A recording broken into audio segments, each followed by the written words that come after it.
Minecraft nostalgia is powerful. So powerful that many people say the game used to be better. But here's the thing, that's not always true. A lot of the time, what we miss isn't the game itself, but the period of our lives where we lived it. Being in school, having more free time, and playing with friends for hours without a care in the world. Now, don't get me wrong, there are things that old Minecraft did better, at least in my opinion. For example, I actually like the old PvP system where you could just spam click mobs or players. It was fast, chaotic, and fun in its own way. But when you take a step back and look back at everything the game has added, new biomes, deeper mechanics, better visuals, and more content than ever, it's hard to argue that the newer versions aren't objectively better overall. So in this video, let's take a closer look at Minecraft nostalgia, why it's not always better, and why the current game might deserve a little more appreciation. I have made 2 videos on this topic, and if you have spare time and love this video, consider checking out those videos and my other videos on this channel. So the first update that I want to talk about in this video is the Nether update. Before the 1.16 update, let's be real, the Nether felt like a chore. Sure, it was dangerous and mysterious, but it wasn't really interesting. The main and really the only reason to go there was to find a fortress, kill some blazes for rods, maybe grab some nether wart for potions, and then leave. That was it. That was the mid progress to beat the game. The rest of the Nether, it was just endless netherrack, lava, and sometimes encounter glowstone clusters. And honestly, that was it.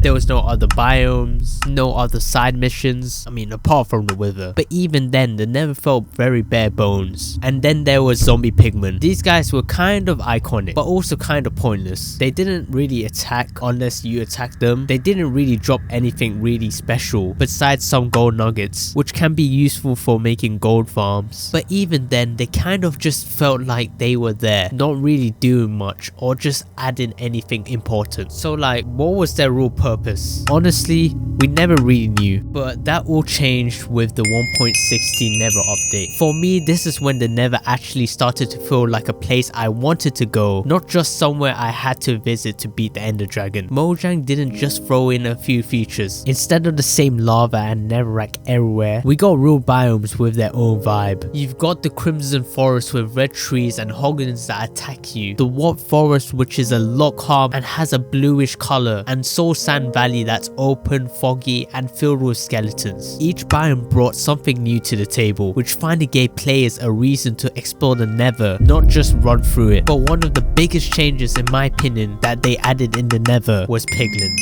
Mojang replaced zombie pigments with 2 new mobs, zombified piglins, which were basically a retextured version of the original, having a 3D look to it, and piglins, which completely shifted how players interacted with the Nether. Piglins weren't just standing around anymore, they had actual behavior. They attacked if you weren't wearing gold, and you could trade with them by tossing them gold ingots. In return, they give you random loot like ender pearls, fire resistant potions, soul speed books, obsidian, all kinds of useful stuff. It was like villager trading, but with a twist. Instead of choosing what you wanted, piglin bartering was more like gambling. You throw in a gold ingot and hope you get something good, and honestly that randomness made it kind of addicting. Fun fact, back in the early development stages, Mojang had plans for a mob called the Pigman, kind of like the non-zombie version of the zombie pigman, and they were supposed to live in the overworld. That idea was eventually scrapped, and in a way, villagers kind of became the pigman's replacement. So yeah, the Nether wasn't just a detour anymore, it became part of the endgame loop. The introduction of Netherite gave players a reason to return, mine ancient debris, and upgrade their gear beyond diamond. Suddenly, the Nether wasn't just a means to an end, it was part of the experience. So while a lot of people look back at old Minecraft and think it was better, I think the Nether is one of the clearest examples of why that's not always true. Yeah, it was nostalgic. We all remember those early trips to the Nether where we would be constantly lost whilst we're trying to explore the Nether, but actually looking back, it really wasn't that great. The terrain was quickly repetitive, there was barely anything to do outside of finding a fortress, and that old netherrack texture, it just was rough on the eyes. Just this harsh, noisy red mess that honestly just gave me brain damage if you look at it for too long. So yeah, the 1.16 update didn't just improve the Nether, but it gave it a purpose. It made it somewhere you want to go to, not just somewhere you have to go to.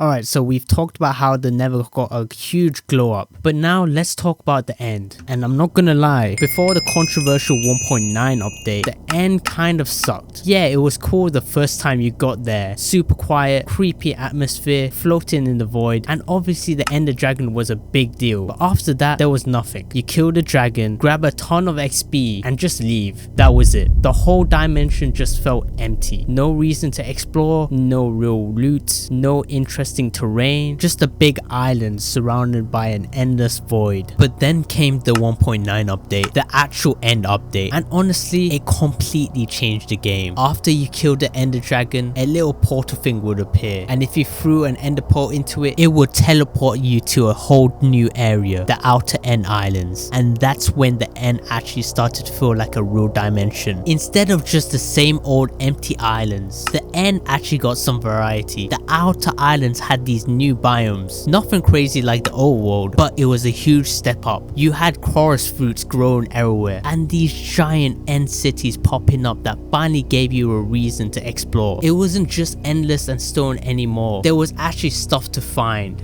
The Elytra. That one item completely changed how people played the game. For the first time, you could glide around the world instead of just walking or riding a horse. It made exploring way faster and honestly just way more fun. It wasn't some random bonus, it became something everyone wanted in late game survival. It's basically a must-have. So yeah, the old end has its nostalgia. We all remember placing that last Eye of Ender, jumping into the portal and seeing the dragon for the first time. That was huge. But in terms of actual content, the updated end blows it out of the water. Without 1.9, there wouldn't be Elytra, shulker boxes, or really any reason to go back to the end after beating the game. Just like the Nether, it's another case of Minecraft getting better over time, even if nostalgia makes us think otherwise. So yeah, while old school Minecraft definitely has its charm, I honestly think the game has came a long way. Updates like the Nether and End added so much more to explore, and for me, it just feels more rewarding to play now. But that's just my take. I really love to hear what you guys think. Do you still prefer the old versions, or do you feel like the new updates have made Minecraft better overall? Let me know in the comments below, and please keep the comments respectful. Everyone experiences the game differently, and that's totally okay. If someone disagrees with you, no need for hate. I want this to be a place where we can actually have those kinds of discussions. Also, a quick thank you to everyone who's watched both of my Minecraft nostalgia videos, or really any videos on my channel. It seriously means a lot. I sometimes spend a few days on my videos, put in so much time, and I really appreciate the support. I know my upload schedule hasn't been the most consistent lately. I mean, my last video was like 3 weeks ago.